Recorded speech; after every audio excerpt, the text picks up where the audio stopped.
ನಮಸ್ಕಾರ. ಗಣೇಶನ ಜನ್ಮಕಥೆ ನಮಗೆಲ್ಲ ಗೊತ್ತೇ ಇದೆ. ಪಾರ್ವತಿ ತನ್ನ ದೇಹದ ಮಣ್ಣಿನಿಂದ ಒಂದು ಮಗುವನ್ನ ಮಾಡ್ತಾಳೆ. ಶಿವ ಬಂದು ಮಗುವಿನ ತಲೆ ಕಡಿತಾನೆ.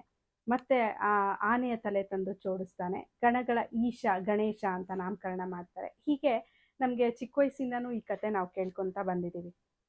ಆದ್ರೆ ನಮ್ಗೆ ಈ ಕಥೆಯಲ್ಲಿ ಸ್ವಲ್ಪ ಅಸ್ಪಷ್ಟತೆ ಎದ್ದು ಕಾಣ್ತಾ ಇರತ್ತೆ. ಅಂದ್ರೆ ಏನಿದು ವಿಚಿತ್ರವಾಗಿದೆಯಲ್ಲ, ಯಾವುದೋ ಒಂದು ಕ್ಲಾರಿಟಿ ಇಲ್ವಲ್ಲ ಈ ಕಥೆಯಲ್ಲಿ.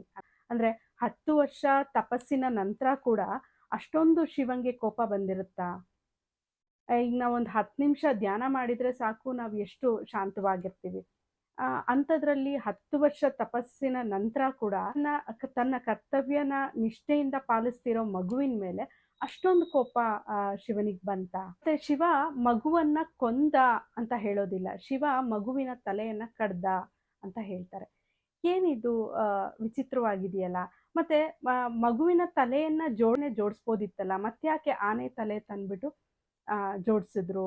ಈ ಥರ ಹಲವಾರು ಪ್ರಶ್ನೆಗಳು ನಮಗೆ ಉದ್ಭವ ಆಗುತ್ತೆ. ಇದನ್ನ ಸ್ವಲ್ಪ ಡಿಕೋಡ್ ಮಾಡಿ ಆಳವಾಗಿ ಯೋಚನೆ ಮಾಡಿದ್ರೆ, ದೇವಿ ತನ್ನ ದೇಹದ ಮಣ್ಣನ್ನ ತೆಗೆದು ಮಗುವನ್ನ ಮಾಡ್ತಾಳೆ. ಆ ಮಗು ತನ್ನ ತಂದೆಯನ್ನ ಗುರುತಿಸ್ಲಿಲ್ಲ. ಅಂದ್ರೆ ನಾವು ಮಣ್ಣಿನಿಂದ ಮಾಡಲ್ಪಟ್ಟವರು. ದೇವರು ಈ ಲೋಕಕ್ಕೆ ಬಂದಾಗ ನಮ್ಮ ಅಹಂಕಾರ, ದೇಹಾಭಿಮಾನದಿಂದ ನಾವು ದೇವರನ್ನ ಗುರುತಿಸೋದಕ್ಕೆ ಆಗೋದಿಲ್ಲ. ದೇವರು ನಮ್ಮ ಅಹಂಕಾರದ ತಲೆಯನ್ನ ಕಡಿದು ಅದಕ್ಕೆ ಬದಲಾಗಿ ಆತ್ಮಜ್ಞಾನದಿಂದ ತುಂಬಿರುವಂತಹ, ಶುದ್ಧತೆ, ದೈವಿಕತೆ ತುಂಬಿರುವಂತಹ ಒಂದು ಜ್ಞಾನಪೂರ್ವಕ ತಲೆಯನ್ನ ನಮಗೆ ಕೊಡ್ತಾನೆ. ಗಣೇಶನ ಪ್ರತಿಯೊಂದು ಅಂಗವನ್ನು ನೋಡಿದ್ರೆ ಅದು ನಮ್ಮ ಬದುಕನ್ನ ಸರಿಯಾಗಿ ನಡೆಸುವ ಮಾರ್ಗವನ್ನ ಕಲಿಸುತ್ತೆ. ಆತ್ಮಜ್ಞಾನವನ್ನ ಬದುಕಿನಲ್ಲಿ ಹೇಗೆ ತರಬಹುದು ಅನ್ನೋದನ್ನ ಕಲಿಸುತ್ತೆ. ಗಣೇಶನ ತಲೆ ಬಹಳ ದೊಡ್ಡದಾಗಿರುತ್ತೆ. ಅಂದ್ರೆ ಜ್ಞಾನ, ದೊಡ್ಡ ಬುದ್ಧಿಶಕ್ತಿ ಅನ್ನೋದನ್ನ ತೋರಿಸುತ್ತೆ. ಕಣ್ಣು ಬಹಳ ಚಿಕ್ಕದಾಗಿರುತ್ತೆ. ಅಂದ್ರೆ ನಾವೇನಾದ್ರೂ ದೂರದಲ್ಲಿ ನೋಡ್ಬೇಕಾದ್ರೆ ನಾವು ಕಣ್ಣನ್ನ ಚಿಕ್ಕದಾಗಿ ಮಾಡ್ತೀವಿ. ಅಂದ್ರೆ ಅದರ ಅರ್ಥ ನಾವು ತೀಕ್ಷ್ಣತೆಯಿಂದ ನೋಡ್ತಾ ಇರ್ತೀವಿ, ಅಬ್ಸರ್ವ್ ಮಾಡ್ತಾ ಇರ್ತೀವಿ. ಸೊ ಜ್ಞಾನಿ ಆದವನಿಗೆ ಒಂದು ದೂರದೃಷ್ಟಿ ಇರಬೇಕು. ಈ ದೂರದೃಷ್ಟಿಯಿಂದ, ಒಂದು ವಿಚಾರವಂತಿಕೆಯಿಂದ ನಾವು ಕರ್ಮವನ್ನ ಮಾಡಬೇಕು ಅನ್ನೋದನ್ನ ಗಣೇಶನ ಕಣ್ಣುಗಳು ಹೇಳ್ತವೆ. ಇನ್ನು ಗಣೇಶನ ಬಾಯಿ ಚಿಕ್ಕದಾಗಿರುತ್ತೆ. ಅಂದ್ರೆ ಕಡಿಮೆ ಮಾತಾಡಬೇಕು. ಕಿವಿಗಳು ದೊಡ್ಡದಾಗಿರುತ್ತೆ. ಅಂದ್ರೆ ಹೆಚ್ಚು ಕೇಳಿಸ್ಕೋಬೇಕು.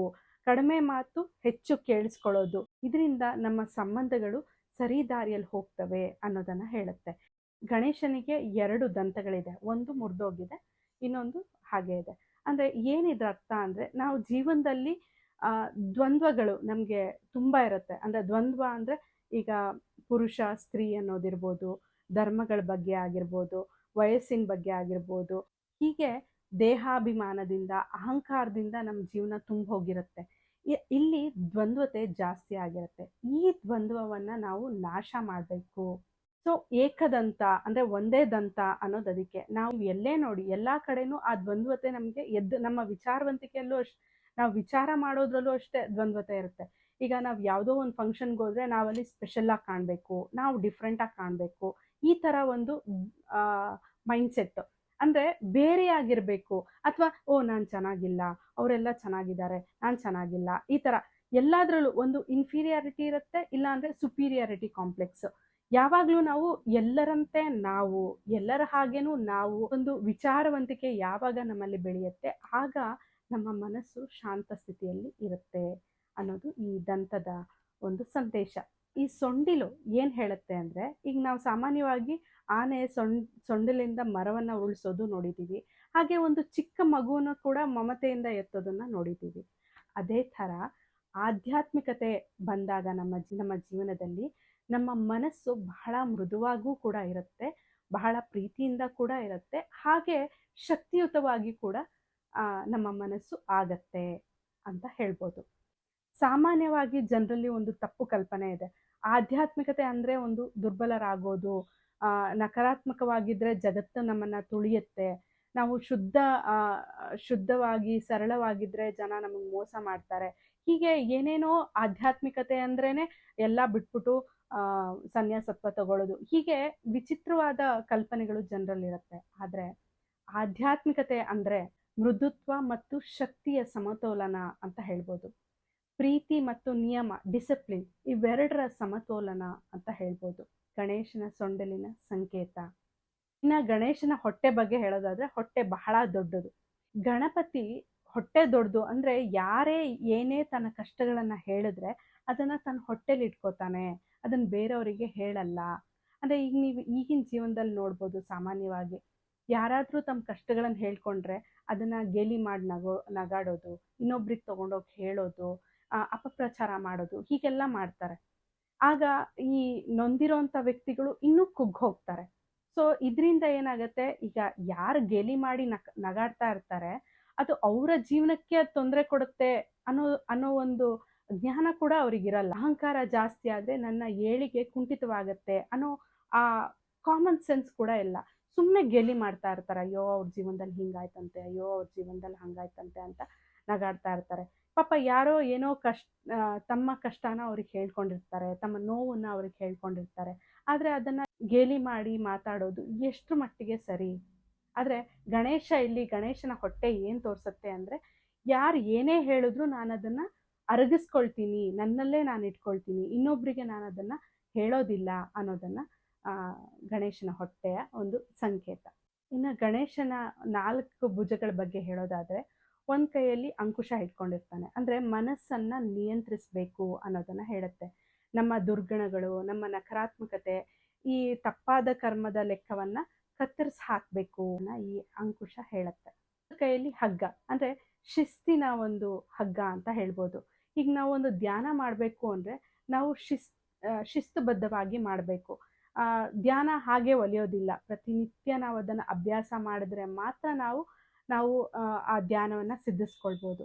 ಹಾಗೆ ನಮ್ಮ ಜೀವನದಲ್ಲಿ ನಾವು ಆ ಶಿಸ್ತಿನ ಹಗ್ಗಕ್ಕೆ ಬದ್ಧರಾಗಿರ್ಬೇಕು. ಸರಿಯಾದ ಯೋಚನೆಗಳಿಂದ, ಸರಿಯಾದ ಮಾತುಗಳು, ಸರಿಯಾದ ಕರ್ಮ, ಸರಿಯಾದ ಆಹಾರ, ಸರಿಯಾದ ರೀತಿಯಲ್ಲಿ ಹಣ ಗಳಿಸೋದು, ಆಗ ಮಾತ್ರ ನಾವು ಆ ಒಂದು ಆಧ್ಯಾತ್ಮಿಕ ಜೀವನ, ನಾವು ಅನ್ಕೊಂಡಿರುವಂತ ಜೀವನನ ಪಡೆಯೋದಕ್ಕೆ ಸಾಧ್ಯ ಅನ್ನೋದನ್ನ ಹೇಳುತ್ತೆ. 3ನೇ ಕೈ ಆಶೀರ್ವಾದ ಹಸ್ತ, ಅಂದ್ರೆ ಎಲ್ಲರಿಗೂ ಆಶೀರ್ವಾದ ಕೊಡೋದು, ಸದುದ್ದೇಶವನ್ನ ಕೊಡೋದು. ಹಿಂದಿನ ದಿನಗಳಲ್ಲೆಲ್ಲ ಏನಾಗ್ತಾ ಇದೆ, ನಮ್ಮ ಕೈ ಹೀಗಿಲ್ಲ, ನಮ್ಮ ಕೈ ಹೀಗಿದೆ. ಅಂದ್ರೆ ನನಗೆ ಪ್ರೀತಿ ಬೇಕು, ಗೌರವ ಬೇಕು, ನಂಬಿಕೆ ಬೇಕು, ನನಗೆ ನನ್ನನ್ನು ಮೆಚ್ಕೊಳ್ಬೇಕು, ನನ್ನನ್ನು ಒಪ್ಕೊಳ್ಬೇಕು, ಯಾವಾಗಲೂ ಬೇಡೋ ಸ್ಥಿತಿಯಲ್ಲೇ ನನಗದು ಬೇಕು, ಇದು ಬೇಕು, ಯಾವಾಗಲೂ ಈ ಥರ ಬೇಡ್ತಾ ಇದ್ದಾಗ ನಾವು ಬೇಡ್ತಾನೆ ಇರ್ತೀವಿ. ಅಂದರೆ ಪರಿಪೂರ್ಣರಾಗೋದು ಯಾವಾಗ? ಸೊ ಗಣೇಶನ ಕೈ ಹೀಗಿರೋದು ನಾನು ಪರಿಪೂರ್ಣನಾಗಿದ್ದೇನೆ ಅನ್ನೋದನ್ನು ತೋರಿಸುತ್ತೆ. ಯಾವಾಗ ನಾವು ಇದ್ರ ಕಡೆ ಗಮನ ಕೊಡ್ತೀವಿ, ಸಮೃದ್ಧಿ ತಂತಾನಾಗೆ ನಮ್ಮ ಹತ್ರ ಬರುತ್ತೆ, ನಮ್ಮನ್ನು ಕೂಡ ಆ ಸಮೃದ್ಧಿಯ ಕಡೆಗೆ ಕರ್ಕೊಂಡು ಹೋಗುತ್ತೆ ಅನ್ನೋದು ಈ ಆಶೀರ್ವಾದದ ಒಂದು ಪಾಠ ಅಂತ ಹೇಳ್ಬೋದು. ಎಷ್ಟೋ ಜನ ಕೇಳ್ತಾರೆ, ನಮ್ಗೆ ಕೆಟ್ಟದ್ ಬಯಸಿದವರು, ನಮಗೆ ಕೆಡಕ್ ಮಾಡೋರು, ಇಂಥವ್ರಿಗೂ ನಾವು ಯಾಕೆ ಆಶೀರ್ವಾದ ಮಾಡಬೇಕು ಅಂತ. ಅವರು ತಮ್ಮ ಸಂಸ್ಕಾರಕ್ಕೆ ತಕ್ಕಂತೆ ಅವರ ಒಂದು ಕರ್ಮವನ್ನ ಮಾಡ್ತಾ ಇರ್ತಾರೆ. ಸೊ ಅವ್ರು ಮಾಡಿದ್ದನ್ನು ಅವ್ರು ಅನುಭವಿಸ್ತಾ ಇರ್ತಾರೆ. ನಮ್ಮ ಕೆಲಸ ಏನು? ನಾವು ಆಶೀರ್ವಾದ ಮಾಡೋದು. ನಮ್ಮ ಒಳ್ಳೆ ಯೋಚನೆಗಳಿಂದ, ನಮ್ಮ ಶುದ್ಧವಾದ ಒಂದು ಮನಸ್ಥಿತಿಯಿಂದ ನಾವು ಬ್ಲೆಸ್ಸಿಂಗ್ಸ್ನ ಕಳಿಸೋದು ಅಷ್ಟೇ. ಯಾರಿಗ್ ಗೊತ್ತು, ಆ ಬ್ಲೆಸ್ಸಿಂಗ್ಸಿಂದ ಅವ್ರು ಚೇಂಜ್ ಆಗ್ಬೋದು.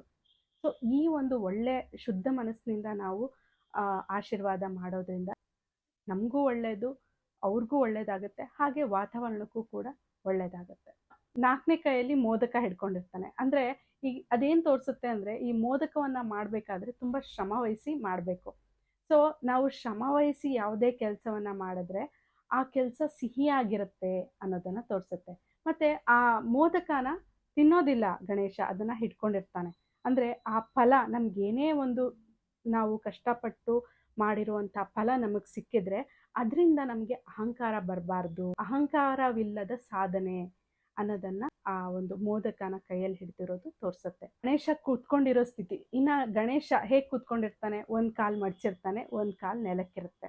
ಅಂದ್ರೆ ಮಡ್ಚಿದ ಕಾಲು ಏನ್ ತೋರ್ಸುತ್ತೆ ಅಂದ್ರೆ ವೈರಾಗ್ಯವನ್ನ ಸೂಚಿಸುತ್ತೆ, ಇಂದ ಇರ್ಬೇಕು. ಇನ್ನೊಂದ್ ಕಾಲು ನೆಲಕ್ ತಾಕಿರ್ಬೇಕು, ಅಂದ್ರೆ ಲೋಕದಲ್ಲಿ ನಾವು ಬದುಕೋದನ್ನ ತೋರಿಸುತ್ತೆ, ಸಂಬಂಧಗಳ ಜೊತೆ ನಮ್ಮ ಕೆಲಸ ಕರ್ತವ್ಯಗಳನ್ನ ನಿಭಾಯಿಸೋದನ್ನ ತೋರಿಸುತ್ತೆ. ಸೊ ಎಲ್ಲದ್ರ ಮಧ್ಯ ಇದ್ದು ಕೂಡ ನಾವು ಆಧ್ಯಾತ್ಮಿಕ ಜೀವನವನ್ನ ನಾವು ನಡೆಸ್ಬೋದು.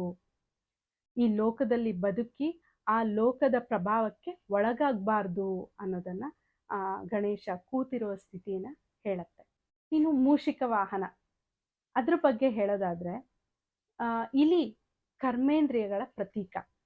ದಿನವಿಡೀ ನಾವು ಏನನ್ನೋ ನೋಡ್ತಾ ಇರ್ತೀವಿ, ಏನನ್ನೋ ತಿಂತಾ ಇರ್ತೀವಿ, ಏನನ್ನೋ ಕೇಳ್ತಾ ಇರ್ತೀವಿ. ಹೀಗೆ ನಮ್ಮ ಕರ್ಮೇಂದ್ರಿಯಗಳು, ನಮ್ಮ ಪಂಚೇಂದ್ರಿಯಗಳು ನಮ್ಮ ಹತೋಟಿಯಲ್ಲಿ ಇರೋದಿಲ್ಲ. ಸೊ ಇದರಿಂದ ನಮ್ಮ ದುರ್ಬಲತೆಗಳು, ವ್ಯಸನಗಳು, ಅಶುದ್ಧ ಸಂಸ್ಕಾರಗಳು ಜಾಸ್ತಿ ಆಗುತ್ತೆ.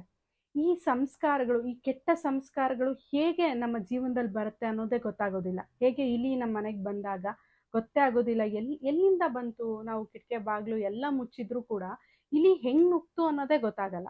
ಅದೇ ರೀತಿ ನಮ್ಮ ಕರ್ಮೇಂದ್ರಿಯಗಳ ಮೂಲಕ, ಪಂಚೇಂದ್ರಿಯಗಳ ಮೂಲಕ ಕೆಟ್ಟ ಸಂಸ್ಕಾರಗಳು ಹೇಗೆ ನಮ್ಮ ಜೀವನದಲ್ಲಿ ಬರುತ್ತವೆ ಅನ್ನೋದೇ ಗೊತ್ತಾಗಲ್ಲ.